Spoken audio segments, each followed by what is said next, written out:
Do you think the reason Kyle Rittenhouse is so welcomed by a society that was in part won by racialized terrorism that realized it might require racialized terrorism to maintain that? But I mean, speculating. honestly, I don't think there's that level. Well, I mean, who knows? Maybe there's that level of intellectual understanding behind it, but I think it's also just sort of, I mean, when people say, like, why do you spend so much time on pushing back on conservative narratives and whatnot? And I don't want people to misinterpret that that we think that we have, you know, a particular, a level of influence, but it's just as an exercise, but also, butterfly wings. This is, I don't know how the interpretation of what Kyle Rittenhouse did will impact our history in 10 years, 20 years, 30 years, 40 years, or our future, I should say. But we certainly have examples from Reconstruction and so on, and like putting up those statues in the 1920s as to what it does to our present day. Mm-hmm. Like, we can't know. That's why you begin to understand when you talk to a historian like that, the implication of journalism, of narrative building, of all those things in the moment. And, who knows what any, given one of those events in the reporting, if it would have had, what kind of influence it would have had. You can't really sort of like disentangle all those things.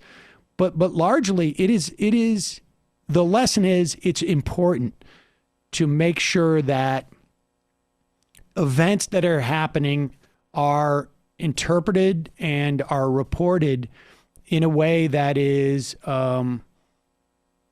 that is not a lie, because that lie can actually have a lot more durability and impact than you probably anticipate in the moment. Yeah, and I made that dark web message because you talk about all these people posing as the seekers of unvarnished truth, and if you historicize this at all, the idea that wokeness is the obstacle to truth and not like capitalists using racism, and the effect that's had on just our understanding of our place in the world, just for generations, is, I think, stunning and never even touched at by, like, of course, the IDW folks. Yeah, I mean, I think this is why, things like January 6th, the commission on January 6th is so important. And this is why people push back on it so much. Because they don't want this narrative to be out there. They understand there are reasons why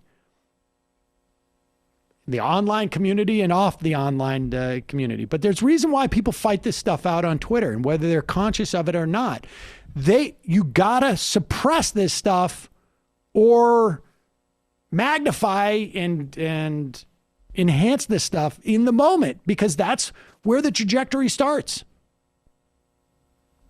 I mean, that's, can you imagine what would the difference have been if YouTube existed during Reconstruction? I mean, yeah, like, we live in a country where, like, in the 1830s, 20s, there's legislation punishing people for teaching slaves to read, right? And we live in, like, this is new, these revisions of history, like he's talking about, that's like the 70s, right? But even then, you have new information technology that makes it easier to spread this stuff. So that's why you have the PC freakouts to this critical race theory freakout. That's an important point that people should understand.